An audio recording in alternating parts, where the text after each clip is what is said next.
Halim, mtu ambaye hakasiriki hovyo, hachokozeki, mtu ambaye hasira zake ziko mbali, mtu ambaye anazuia hasira zake, anaitwa Halim. Na Al-Halim ni ismun min asma'illah, miongoni mwa majina ya Mwenyezi Mungu. Ukiangalia haya majina yote utalikuta Al-Halim. Mtu unaweza kuwa halim lakini huwezi kuitwa Al-Halim kwa sababu ni sifa, ni jina la Allah. Unaitwa tu Abdul Halim kwa sababu Al-Halim ni jina la nani? La Allah. Lakini sisi huwa tunazichukua zile sifa za Allah tunazifanyia kazi. Kama Al-Karim si ni jina la Allah, na sisi tunakuwa wakarimu. Sababu ukarimu ni sifa yake Allah, anampa huyu, anakuwa Jawad ni sifa yake Allah, As-Sabur ni sifa yake Allah. Lakini hizi sifa zake Allah zote na sisi tunatakiwa tuzifanyie kazi, tuwe na subra, tuwe wakarimu, tuwe wapole. Huko ndo kuifanyia kazi sifa ya Allah. Yaani hatujilinganishi kwamba na sisi ni miungu, hapana. Mwenyezi Mungu ametuambia tuwe na subra, ya ayyuhalladhina amanu isbiru wasabiru warabitu wattaqullaha la'allakum tuflihun. Kwa hiyo ukimsikia mtu anaitwa Halim, jua amepewa jina, basi inatakiwa aendane na vile vitendo vya Halim vikoje. Unatakiwa uwe mtu mwenye subra, na mara nyingi sana majina yanaathiri. Majina yanaathiri, ndio maana tunaambiwa wazee tuwaite watoto wetu majina mazuri. Mara nyingi sana jina unaloitwa linaendana na vitendo vya yule mtu ambaye watu wametabaruku naye. Ndio maana usije ukaitwa Muhammad ukawa na vituko, umeitwa jina kubwa Muhammad, afu kazi yako ni kuvuta bangi, ni kulewa, ni kufanya vituko. Muhammad na hilo jina wapi na wapi? Hayo mambo zaendana na vile vitendo vya Muhammad.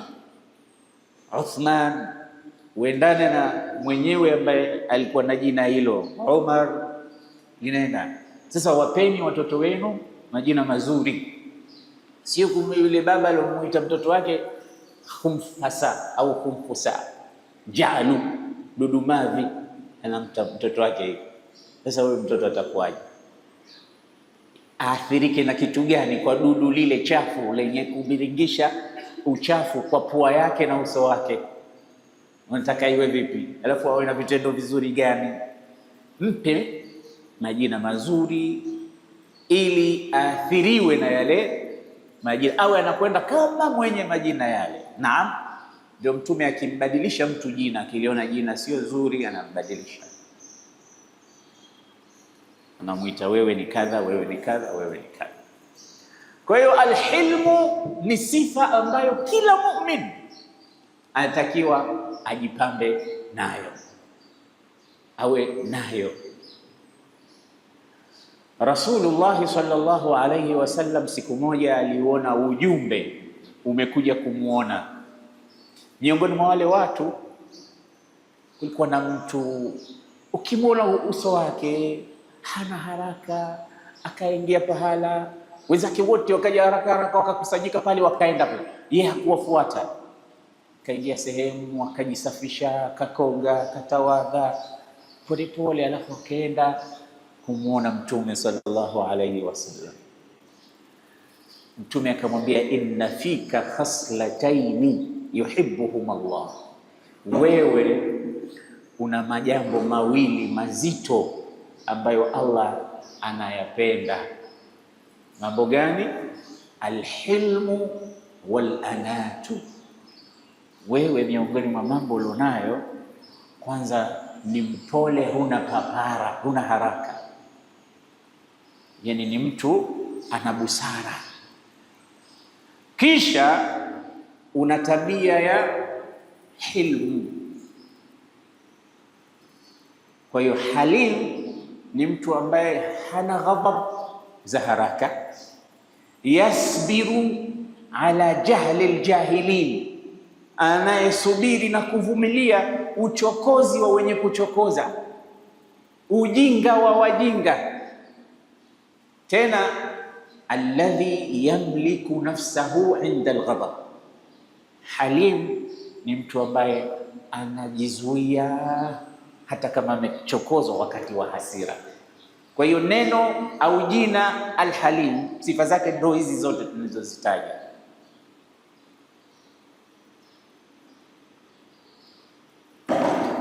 Sasa kama mumin hana hii sifa, uumini wake bado haujawa umeiva.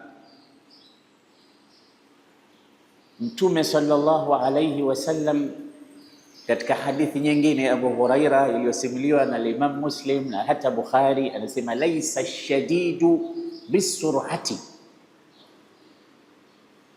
mwenye nguvu na hodari siye yule mwenye kuwapiga watu mitama.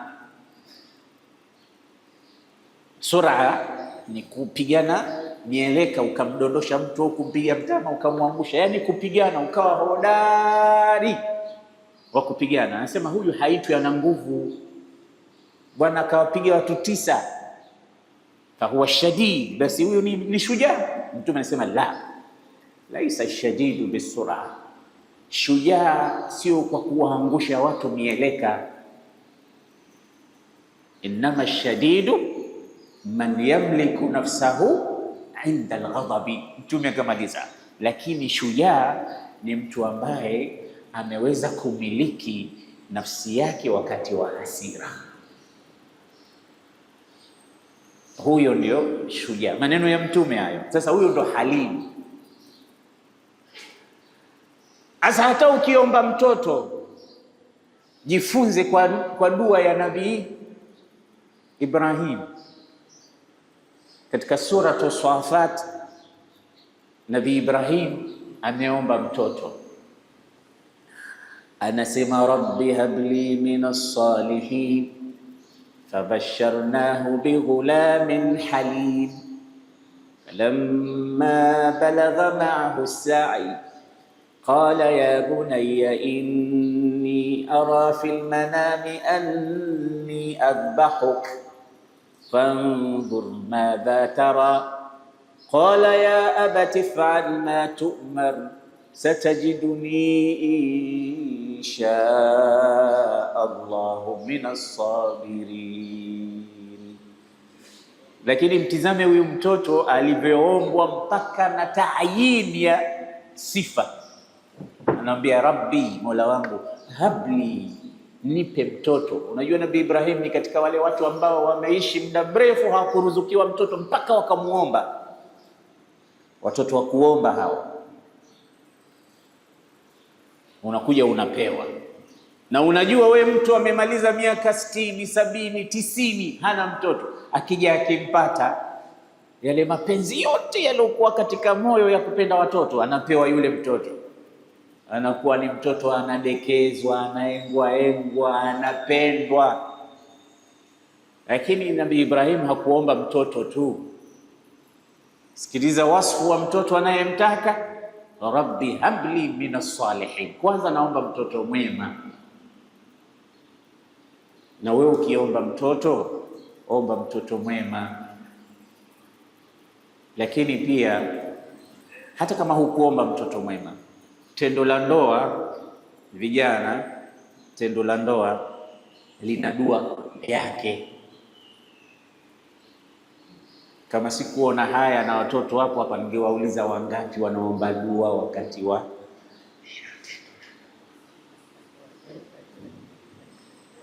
wanacheka, kwa sababu hamna anayeomba hiyo dua illa man rahima rabbuk, yani ni wachache.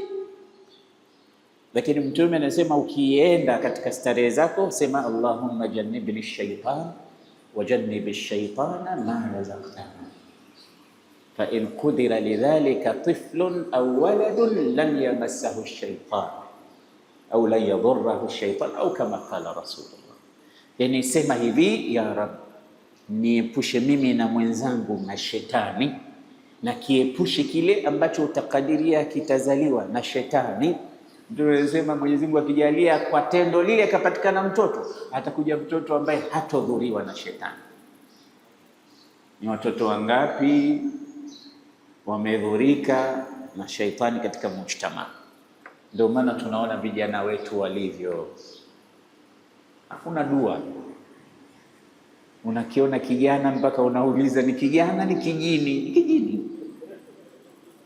Tukamana na zile vituko na harakati nyingi na mambo mpaka unajiuliza, huyu ana wazazi, huyu ana baba, huyu ana mama, huyu. Watoto wanawatukana leo watu wazima, akina mama. Kwa sababu wewe kwanza ungekuwa ni mtu ambaye unajua taalimu za dini, usingemtukana mama wa mtu, kwa sababu Mtume anasema idha sabba ar-rajulu aba ar-rajuli faqad sabba abah, au kama jaa fi al-hadith. Unapomtukana baba wa mtu, maana yake umemtukana babako, au ukamtukana mama wa mtu, umemtukana mama yako.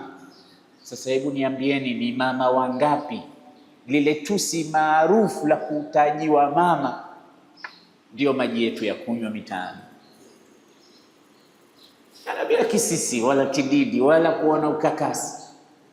Vijana wetu mpaka hapa msikitini sasa hivi, mimi nilikuwa naingia nikamsikia mtoto hapa nyuma anatukana wazi, haogopi msikitini wala haogopi imamu anapita wala haogopi kitu chochote. Imekuwa ndio utamaduni wetu. Huko kwenye mitandao huko, Suma pale anatupitisha, anatupeleka kwenye TikTok. Weangalia hiyo mitusi iliyoko kwenye TikTok. Kama mtu hajafurahishwa na mzungumzaji au na neno au na maneno anayosikia, yote haya ni kutokamana na namna ambavyo tumeleleka. Hakukuwa na dua wakati wa mahusiano, hakukuwa na dua wakati wa maingiliano. Hukutarajia Mwenyezi Mungu, ya Rab jannibni shaitan wa jannibi shaitana ma razaqtana, tuepushe na shetani na hichi utakachoturuzuku, tuepushe nacho na shetani. Basi Ibrahim kakaa miaka zaidi ya 80 hana mtoto, mpaka na Zakaria vile vile na wenzake wamekuja kupata mtoto zaidi ya miaka 80 au chini yake kidogo au zaidi yake kidogo, lakini mtoto mwenyewe kamwomba kwa staili, rabbi habli minas salihin, ewe Mungu nipe mtoto awe miongoni mwa wema. Sio mtoto tu, Mtume anasema idha mata ibnu adam inqata amaluhu illa min 3: sadaqatin jariya, ilmin yuntafau bihi, waladan salih. Salih, mtoto mwema. Wazazi wetu sisi wameshatangulia huko mbele ya haki, lakini kila siku tunawakumbuka. Hiyo ni ishara ya kwamba wewe ni mtoto mwema. Hicho ni kipimo. Kama wewe unamkumbuka babako, mzazi wako, mamako waliotangulia, hiyo ni ishara kwamba wewe ni mtoto mwema. Sasa ni wangapi tunawakumbuka wazee wetu waliotangulia? Ramadhani ya 6 baba hauko pamoja naye, Allahumma ighfir lahu warhamhu, akutilie nuru katika kaburi lako, baba akurehemu. Wangapi tunawakumbuka wazee? Waqur rabbi irhamhuma kama rabbayani saghira. Wangapi tunawarehemu wazee wetu? Unakwenda tuwe kama ruaa, hukumbuki aliyekufa wala aliye hai.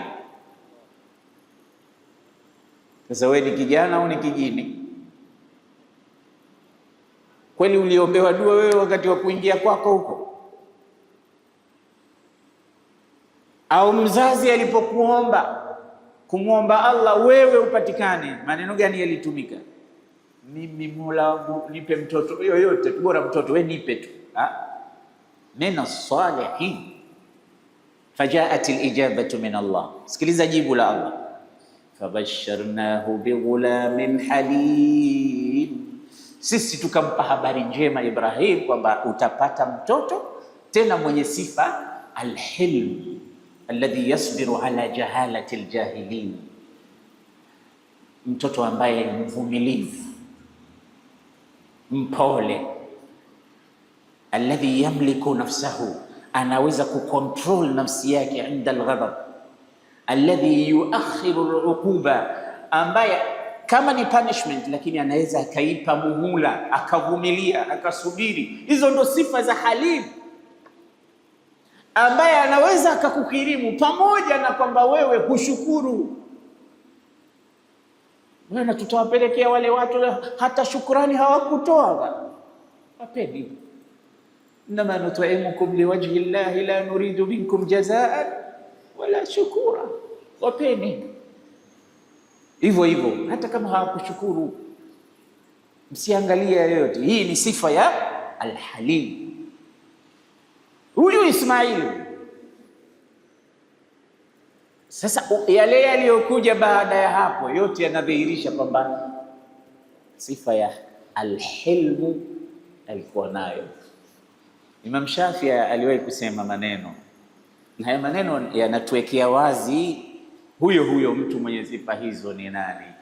Anasema yukhatibuni safihu bikulli qubhin fa akrahu an akuna lahu mujiba.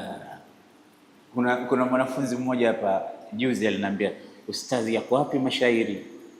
Mbona unatunyima? Anapenda sana mashairi. Sasa chukua hiyo moja, yukhatibuni safihu bikulli qubhin. Anasema mjinga anaprovoka, anaropokwa maneno kunizungumzia mimi kwa kila uovu, kila ubaya, maneno machafu anayasema kuhusu mimi.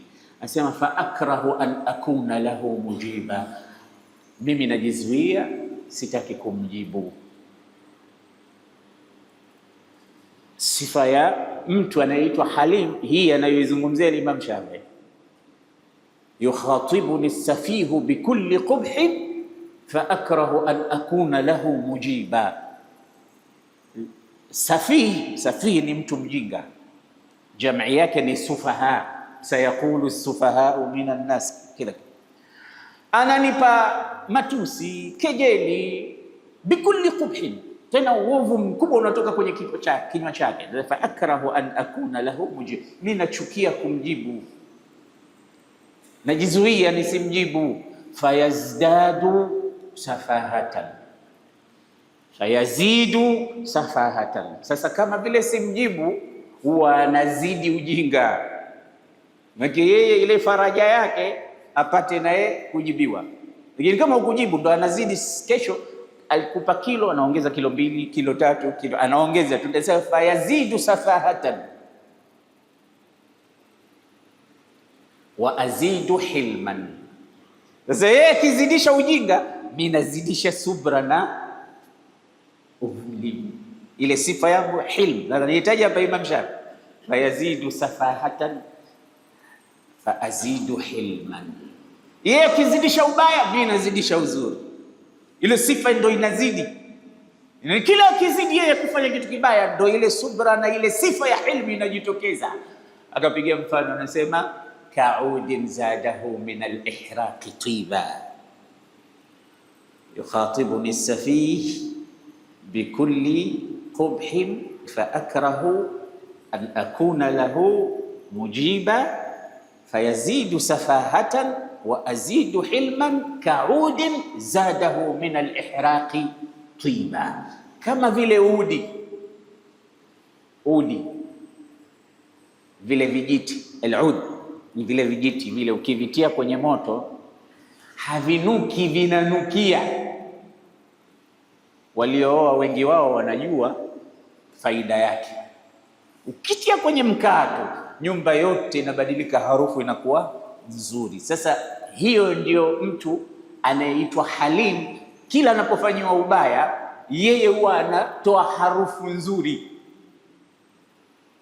Sijui kama anaeleweka. Imam Shafi maneno yake ni maneno ya kiutu uzima, maneno ya balagha, maneno ya fasaha, maneno ya hekima, maneno ya busara, ambayo ukitaka mara nyingine kufahamu kitu, tumia abiyati zake. Mimi sijawahi kusikia baadhi ya watu wasema mashairi tu.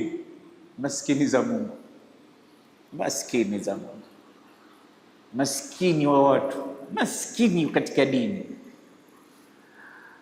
Hawafahamu kwamba ili uifahamu sira ya Bwana Mtume lazima usome lugha ya Kiarabu. Ili uifahamu lugha ya Kiarabu, wewe huna njia ya kukimbia mashairi, hauna.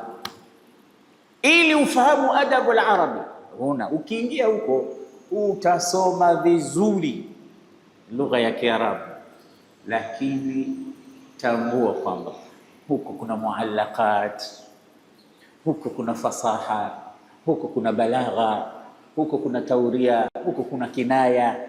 Hili somo lote hili ni mashairi matupu. Sasa ukimsikia mtu mashairi tu, huyo ni jahilun jahulun mijhalun jahil. Hivi vitu haviwezi kuepukana na wewe. Ndio maana Imam Shafi'i ni mwingi wa hizo habari. Mambo hayo ndo bahari kubwa imamu wetu Imam Shafi'i. Sasa moja katika kukufahamisha halim ni nani, akwambia yukhatibuni safih bikulli qubhin fa akrahu an akuna lahu mujiba fayazidu safahatan wa azidu hilman ka'udin zadahu min al-ihraqi tiba. Nabii Ismail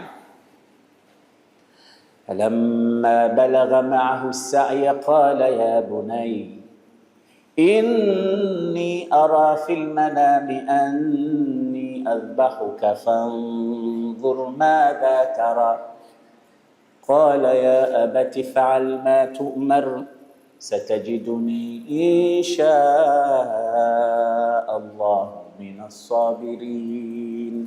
Mtoto huyu ilifika pahali baba akamwambia, mwanangu, nimeota usingizini na kuchinja.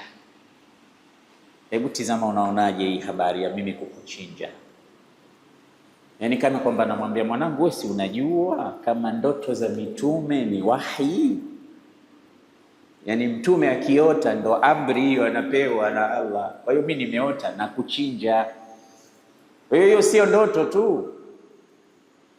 Ismail, innaka ta'lam anna ru'ya al-anbiya wahi.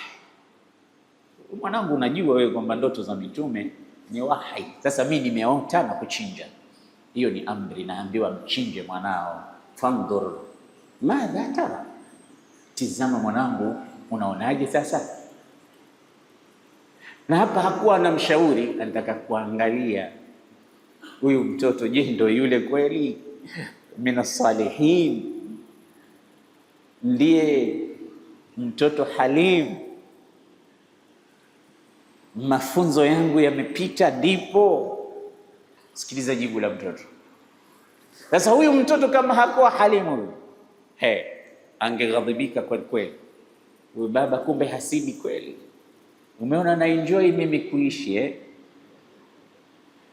Ungesikia kwani wangapi wanawaambia wazazi wao maneno ya ukakasi? Wangapi huko nyumbani? Ni wangapi wazee tumejibiwa na watoto majibu mpaka leo tunasema mwanangu kanijibu vile, hili jibu hili kalitoa wapi hili? Ni mamama wangapi tumejibiwa na watoto mpaka tunatamani ardhi ipasuke, majibu ya watoto wetu. Na hatukuambia nataka kukuchinja, wala hatukuambia nataka lete kisu nikukate hata kidole. Huyu hapa baba anamwambia mwanangu, nataka nikuchinje. Bado mtoto anamwambia ya abati fa'al ma tu'mar, baba fanya ulivyoamrishwa haraka. Wewe je, sema satajiduni insha Allahu minas sabirin, utanipata Mungu akipenda, mimi nimo katika kundi la wengi wenye kusubiri. Tena hakusema kama vile alivyosema Nabii Musa. Nabii Musa alivyoandamana na Khidr alisema satajiduni insha Allahu sabiran wala a'si laka amra. Wewe Musa, wewe Khidr, wewe niandamane nami, kubali tu tuandamane pamoja, utanipata mimi Mungu akipenda sabira, ni mvumilivu, mwenye kusubiri. Mimi nitasubiri. Lakini yule neno lake lile kusema, hakusema if'al ma tu'mar ya abati fa'al ma tu'mar satajiduni insha Allah sabiran. Hakusema hivyo, mina sabirin. Hii ni tawadhu, unyenyekevu wa Nabii Ismail, kwamba kajiingiza katika kundi la wenye kusubiri. Hakujitapa kwamba mimi mwenyewe niko strong enough, na mimi nitakuwa mmoja miongoni mwa hao. Mtoto anaonyesha kila aina ya lugha nzuri, na hilmu inaonekana, la yatafajjaru min baini janabati. Akamwambia satajiduni insha Allahu min as-sabirin. Falamma aslama wa tallahu liljabini wa nadaynahu ay ya Ibrahim qad saddaqta ar-ru'ya inna kadhalika najzi al-muhsinin, mpaka akhir al-ayat. Khulasa kisa ni maarufu kwenu, lakini nataka ile sifa, fabasharnahu bighulamin halim. Wana historia wanasema Ismaili akamwambia baba, kisu utakachonichinjia kiwe kina makali, kinoe mpaka kiwe, maana kinakata hewa kwa makali yake, alafu kipitishe haraka kwenye koo langu, maana usije ukachukua kisu kikawa kinachelewa kuitekeleza amri ya Allah, alafu nifunge miguu na mikono nisije kutikisika, maana kuchinjwa sio kitu rahisi. Pengine kile kisu kirudi kwako kukujeruhi kule kutikisika kwangu. Ng'ombe tu tunawaona siku ya Idi. Kuna mmoja alinitumia picha, ng'ombe yuko juu ya paa, anambia ng'ombe wa Idi huyo, akifurukuta hivi anaweza akaondoka na mtu. Sasa nifunge mikono, nifunge miguu, kisha nifunge kitambara, yasije macho yako na yangu yakaja yakakutana, huruma ikatokea pale, ukatawakafu, sitekeleze amri ya Allah. Kisha nguo yako wakati unachinja inyanyue, damu zije zikaruka zikaingia kwenye nguo yako. Ukirudi nyumbani, mama akaziona damu akahuzunika. Yani wanasema aldhabihu yakhafu ala dhabih, mchinjwa ndiye mwenye kutoa instruction kwa mchinjaji, na anamuogopea yeye asije akajeruhiwa na kisu kile. Akachinjwa, lakini kisu hakikupita. Hii ni moja ya ghulamul halim, ya sifa ya hilmu ya mtu ambaye yuko tayari aitekeleze amri ya Allah na asitoe matusi wala maneno masimango, hata kama amri ni ngumu, kwa sababu sifa yake ni alhilmu. Nabii Ibrahim baada ya kuondoka muda mrefu, nyinyi mnajua, alimwacha mwanawe Ismail pale baada ya kujenga al-Kaaba, lakini arada yawman min al-ayami an yazura bina. Alipokuwa mkubwa mwanawe Ibrahim alitoka Syria akaja kumzuru mtoto wake ziara. Sasa hakubahatika kuja kumuona katika nyumba, alibahatika kumuona mkwewe, yani mke wa mwanawe Ismail. Kaingia pale, mzee anamuona mwanamke, akamuuliza yule mama mwanamke, mkewe Ismail, aina zawjuki, mumeo yuko wapi? Akamwambia kharaja yabtaghi lana, mume wangu ametoka kwenda kututafutia riziki. Kharaja yabtaghi lana, ametoka kwenda kututafutia riziki. Akamuuliza swala la pili, kaifa aishukum, kaifa taishun, hebu nipe maisha yenu, mnaishije hapa, nataka kujua. Akamwambia fi shar shidda wa dhiq, maisha yetu ya taabu sana, maisha yetu ya dhiki. Sharru aishi, tuko katika maisha mabaya mno. Hebu tasawar, Nabii Ismail ameondoka, mkewe ametembelewa, wala hajui huyu mgeni ni nani, hajui.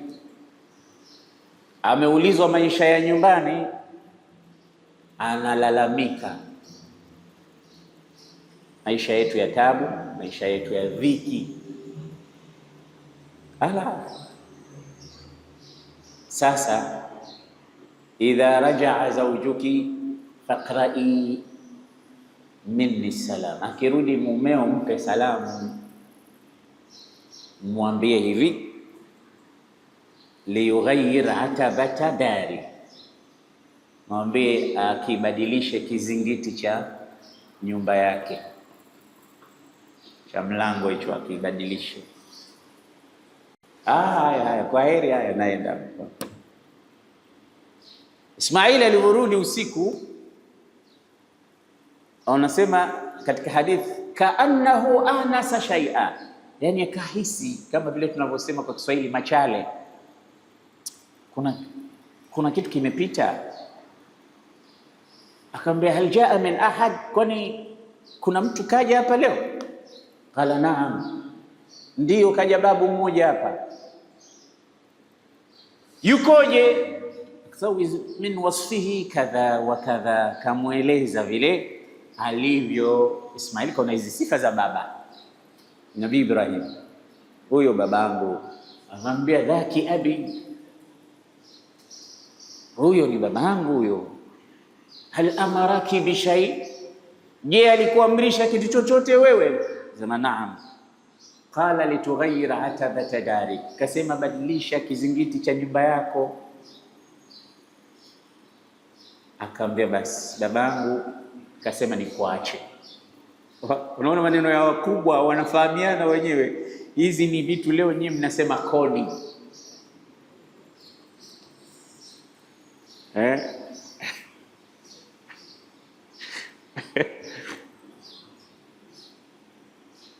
Mimi nilisikia hili neno kwa vijana wangu, mmoja wao ananiambia hiyo kodi hiyo.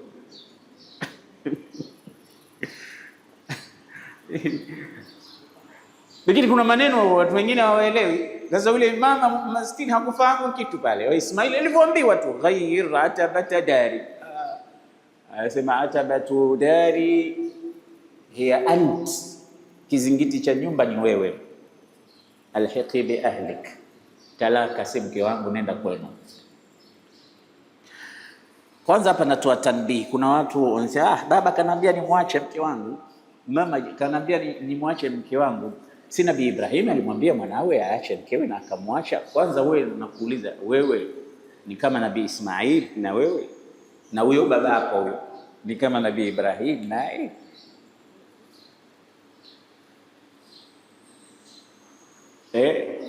Kuna vitu manake lazima tuambiane mapema kabla hatujamaliza. Sema, bwana mimi nataka mke kama Bi Khadija, na wewe utakuwa kama bwana Mtume Muhammad. Ujue Mtume kaishi miaka 25 na Bi Khadija bila kuudhiwa, bila kumuudhi nyumba hiyo, mpaka kiasi Mtume sallallahu alaihi wasallam anajua na Jibril wanaongea. Muda mchache Bibi Khadija anakuja, Jibril anamwambia Khadija, huyo anakuja amebeba kitu katika mikono yake, bashir Khadija bi baitin fil janna. Akifika hapa mpe salamu, mwambie na Jibril anakusalimia salamu kutoka kwa Allah, amekuandalia nyumba Allah. Kwa nini amemwandalia nyumba? Ulama ushurahu alhadith wanasema kwa sababu Bi Khadija alitengeza nyumba. Nyumba usifikiri ni hii tunaojenga. Nyumba ni ile ambayo inakuwa na utulivu, ndani yake raha, ndani yake furaha. Wa min ayatihi an khalaqa lakum min anfusikum azwajan litaskunu ilayha wa ja'ala bainakum mawaddatan wa rahma inna fi dhalika la ayatin. Nyumba hiyo sakan, mawadda, rahma. Bi Khadija alitengeza hii nyumba hii. Nyumba inawezekana ikawa ya matope, lakini hakuna mawadda, hakuna rahma, hakuna sakan. Nyumba inawezekana ikawa ya nyasi, lakini kukawa kuna mawadda, kuna rahma, kuna sakana. Hiyo ndio nyumba sasa. Kilima kizuri, nadhara nzuri, mtizamo mzuri, mguso mzuri, hiyo inatengeza nyumba. Maneno mazuri, maneno. Mfalme alichinja, akamwambia mtumwa wake, nichinjie mbuzi alafu niletee vitu viwili vizuri mno kutoka katika mbuzi huyo. Akaenda akachinja, akamletea ulimi na moyo. Siku ya pili akamwambia, nichinjie tena, niletee vitu vibaya mno. Akaenda akachinja, akamletea ulimi na moyo. Akamwambia, jana nilikwambia vizuri, ukasema ukaleta ulimi na moyo, leo vibaya hivyo hivyo. Naam, innahuma atyaban idha taba wa akhbathan idha khabutha. Hivi vitu viwili hivi ni vizuri mno vikiwa vizuri, na ni vibaya mno vikiwa vibaya. Sasa ukiwa na mume nyumbani ana maneno mazuri, au mke ana maneno mazuri, huyo anatengeza nyumba kwa maneno. Kilima ni masulia. Neno, ndugu zangu, linabadilisha mtizamo wa mambo yote. Mtume anasema unaweza ukasema neno moja tu likakuingiza motoni masafa ya miaka 700. Neno ni neno tu, ni neno. Bibi Aisha alimwambia Mtume, inni ara Safiyata qasira, namwona Safia ni mfupi. Kamzungumzia hajmu yake alhaqiqi. Mtume akamwambia, qulti kalimatan law muzijat bima'i albahri la mazajat, umesema neno lingetupwa baharini lingeyabadilisha maji ya bahari. Kumwambia mtu ni mfupi, ni mfupi, yeki mwenyewe akikusikia watakasirika. Ni sisi ni mangapi tunawasema watu maneno mabaya mabaya, mangapi, wala hatujali, hatuchungi ndimi zetu kutokamana na maneno. Sasa wewe mwanamke, mtu amekuja ni mgeni, humjui ni nani wala ni nani, unaulizwa mnaishi vipi, unaanza kuropokwa. Baadhi ya wake zetu ndio wako hivyo. Umeenda wewe unapita njia tu, shemegi yupo, nikwambie nini?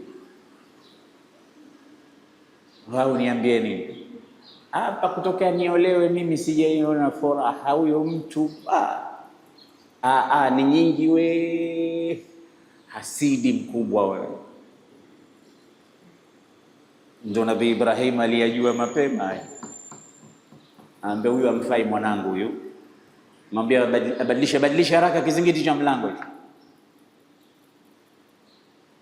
Umeulizwa unaanza kuropoka, unataja maisha yenu, tena wewe huna shukrani. Mtume hadithi inasemaje? La yashkuru Allah man la yashkuru nas. Sikuwa na shukrani kwa watu, hata mshukuru Mwenyezi Mungu mtu ambaye hamshukuru Allah. Basi angalau ungesema alhamdulillah. Kwani we mara ngapi umeamka mzima, huna maradhi, una swiha imejaa, unaona hata kule kwenda haja ikatoka, kama ni haja kubwa au haja ndogo, hizo pia ni neema za Allah. Kuna wengine hawatoi hivyo vitu, basi useme alhamdulillah. Kuna nini wewe umenyimwa mpaka unasema fi shiddatin wa dhiqin fi sharri al-aish? Kuna nini? Unasema maisha yetu ya tabu, ya dhiki, maisha ya tabu yetu. Nabii Ismail akaja akamwambia kwenu, akaenda zake kwao, akakaa. Nabii Ibrahim akaja tena, ziara ya mara ya pili. Akija Nabii Ismail ameweka mke mwingine vile vile. Akamuuliza, aina dhahaba zawjuki, mumeo yuko wapi? Akamwambia, dhahaba yabtaghi lana, kharaja yabtaghi lana, katoka kwenda kututafutia. Akamwambia, kaifa huwa aishukum kaifa taishun, nipe habari kuhusu maisha yenu. mtihani wanapewa, asema nahnu fi khair, mtihani kaupasi, unasema wallahi tuko katika khair. Na shurahu alhadith anasema wala hakukuwa na mabadiliko yoyote kwa mke wa kwanza na mke wa pili, maisha yalikuwa yale yale. Yule anasema shida, viki, shari, huyu anasema nahnu fi khair, masha Allah. Tena alivyomuona tu anakuja, alimpokea vizuri, kutaka kumkirimu. Mume yuko wapi? Mume ametoka. Maisha yenu yakoje? Maisha mazuri alhamdulillah. Taamukum, chakula chenu nini? Ma huwa taamukum? Zio taamuna al-lahm, tunakula nyama sisi, tunakula nyama. Sharabukum alma, maji au al-laban, maziwa. Inasemekana Nabii Ibrahim akaomba dua, basi kila nyumba ya Maka siku ile kukapatikana nyama na maziwa au na maji, watu wakawa wameneemeka.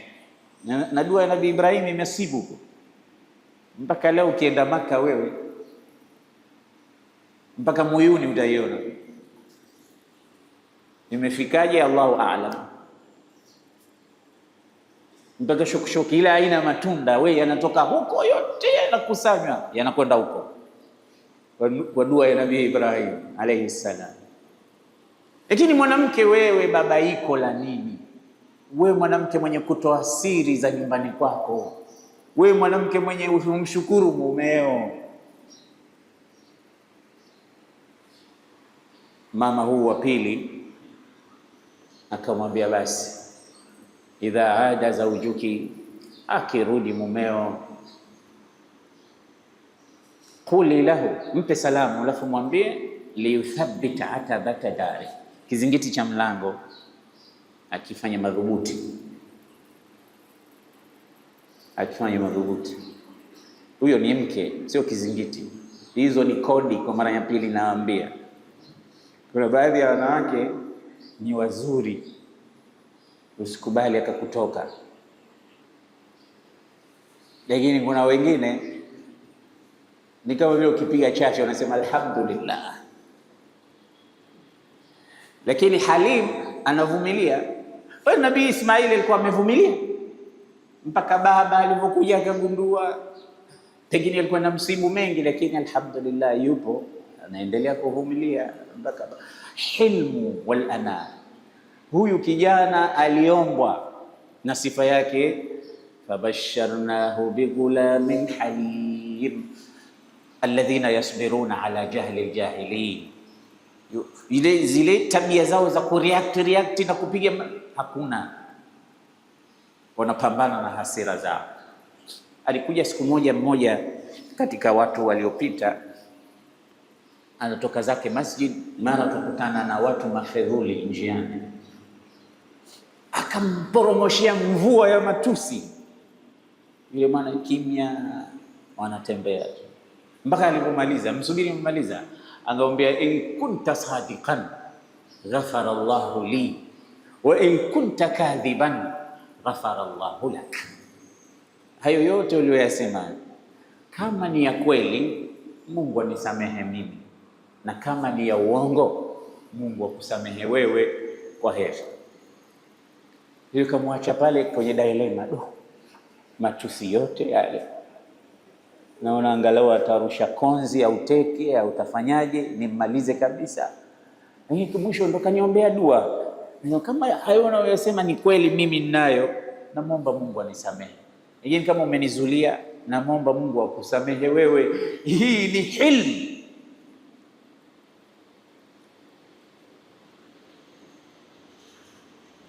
Huu ni upole wa hali ya juu ambao unapambana na hasira. Leo nimesahau kuvaa saa. Nafikiri wakati wetu umeshakwisha, na ile saa ya Uthman Maalim pale siamini, naona kama kila siku iko pale pale. Saa 11:30 nadhani tumefika. Naam. Ashhadu an la ilaha illa Allah, astaghfirullah نسألك الجنة ونعوذ بك من النار. اللهم إنك عفو تحب العفو فاعف عنا يا كريم العفو.